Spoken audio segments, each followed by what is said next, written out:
So you finally got to play Mass Effect Andromeda. Yeah, it came out on Tuesday. I started playing it Monday night at like 11:30. Ooh. Yeah, well, because, midnight release on East Coast. So, So I don't know anything about the games. I've never played any of the games, but I have seen some of the like memes and stuff about the shitty animation in this game. And then I saw this compilation of sex scenes of all these different characters, like men, women, different races, aliens, other like robots and shit that you're like making out with and stuff. Is that what this game is all about, Chris? I have not done any of that in my playthrough.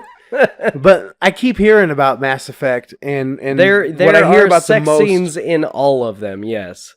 Why is that such a big deal for Mass Effect and like all the different people you can fuck? In this game. It's the game is the game is ultimately about the connections that you make with your crew members and stuff, and since you can start relationships with them, eventually those relationships get physical. Yeah. So I guess that's the point of having them in the game. But like if you're in a relationship with like one character, are you like cheating on another character and they could find out and sour your relationship with the other one? Or yeah, that's actually that's a specific cutscene in Mass Effect 2. If you romance the character named Miranda and have sex with the character named Jack, like they'll fight. Wow. And you have to have a high enough Paragon or Renegade score to get them to calm down. Oh wow. I know in Saints Row 4 you can do that.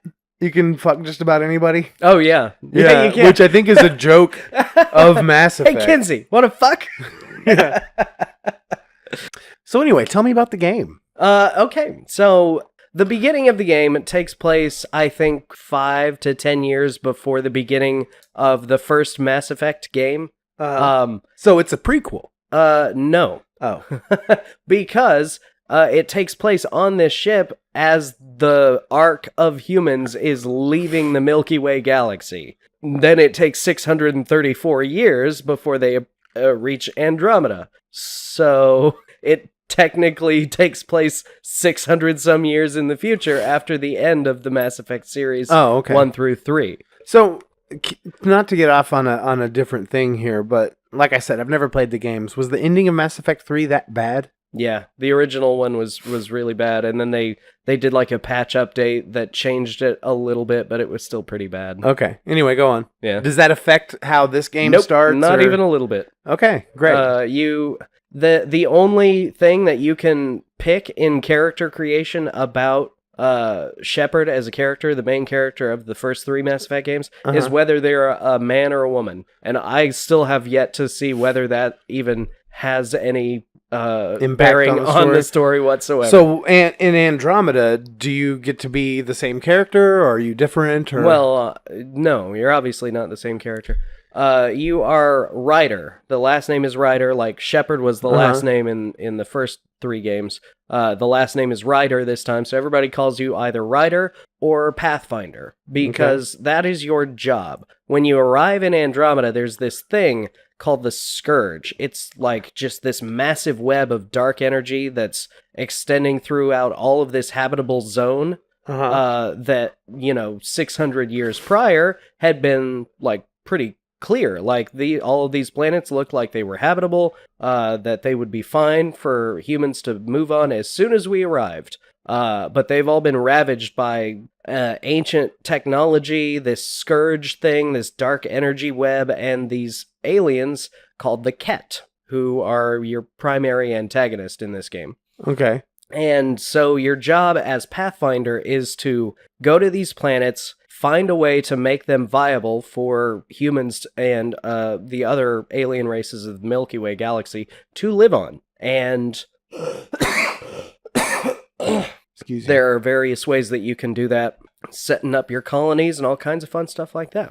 I mean, that's the basic overarching plot. Is there is a reason that this Scourge exists, that the Ket are trying to access this remnant technology. There's a reason why the remnant technology can affect the atmosphere of these planets that you go to, like on a massive scale.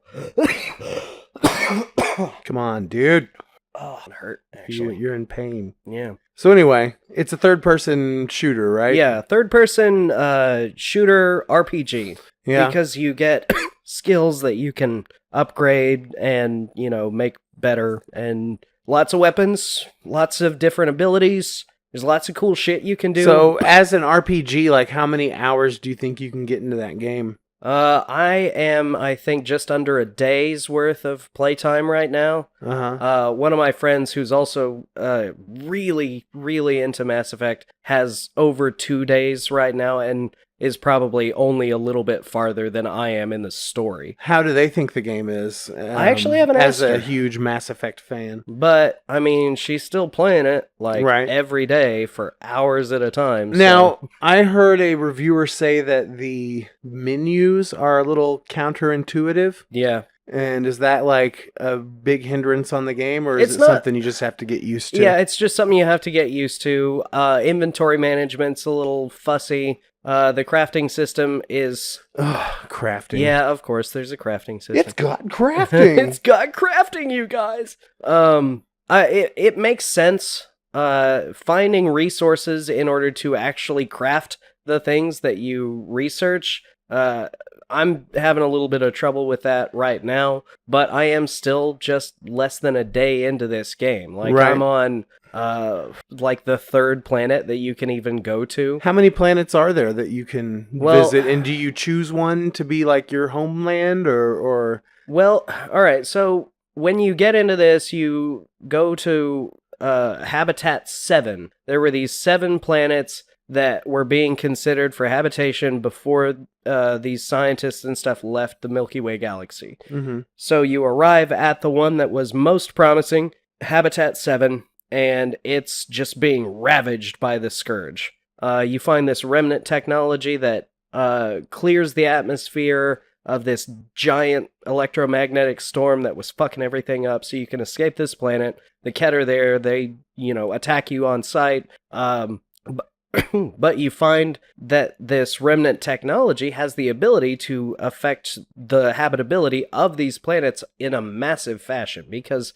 there's this giant effect. What? Oh, there's a massive effect. Yeah. There's this huge thundercloud that's just constant lightning. It's knocking all communications out to everybody. It's almost about to kill you and everything. And the character's father turns on this machine and it just dissipates immediately. Yeah. There's another planet you go to that's incredibly radioactive. If you step outside of habitation bubbles, you'll die in a couple of minutes. It's and then you find this other remnant vault and you activate that and the radiation dissipates almost immediately.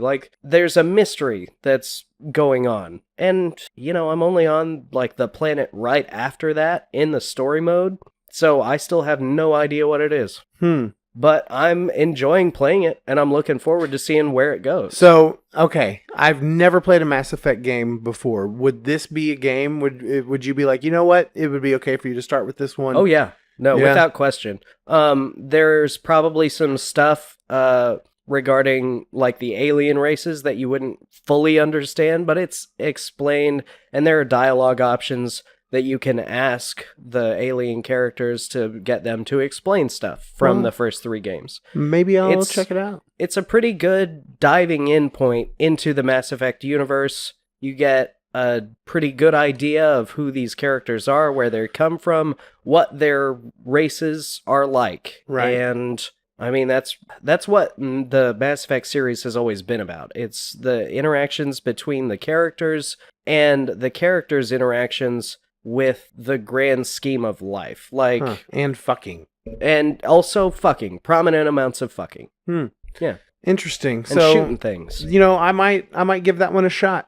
I'm still playing through Breath of the Wild right now, but I can feel it winding down. You know what I'm saying? I mean, really, how much more stuff can I do until it's time to go fight Ganon? Because I've done everything else. Right. I mean, I've still got some shrines that I could go do and get some more heart containers and shit, but You know, that's pretty much it. All the Divine Beasts are done, so I might give that one a shot. I've still got more Xenoblade Chronicles to play, though, right? Too. So well, and it's one of those things. You know, what you like to do will probably work with this one. If it doesn't end up being your cup of tea, you can pick it up and then take it back and get a pretty good portion of it back. Open world elements to this game? Oh yeah, the planet that I'm on right now is huge. So it's not very linear. Can you pick up, I mean, is there like a good amount of side quests and shit like that? Yeah. Are they varied, or are they kind of getting... I don't think I've run into a single quest that's been like just a repeat of a previous quest. But again, I'm only on like the second or third planet. Right, but you've got like 24 hours plus of playtime. Yeah. So that's not bad. Yeah. It's not bad. I also tested out the multiplayer just to see what that was like, dip my toes in it. It's very much like Mass Effect 3's multiplayer, but it's enjoyable. Is it just run around shooting each other? No, it's actually cooperative, wave-based fights with different objectives that pop up. Cool. Like a Battlefield type? I don't know. I've never played Battlefield. I've just lightly dipped my toes into those games. All right, so yeah, Mass Effect. Have you played it? What do you think? Let us know.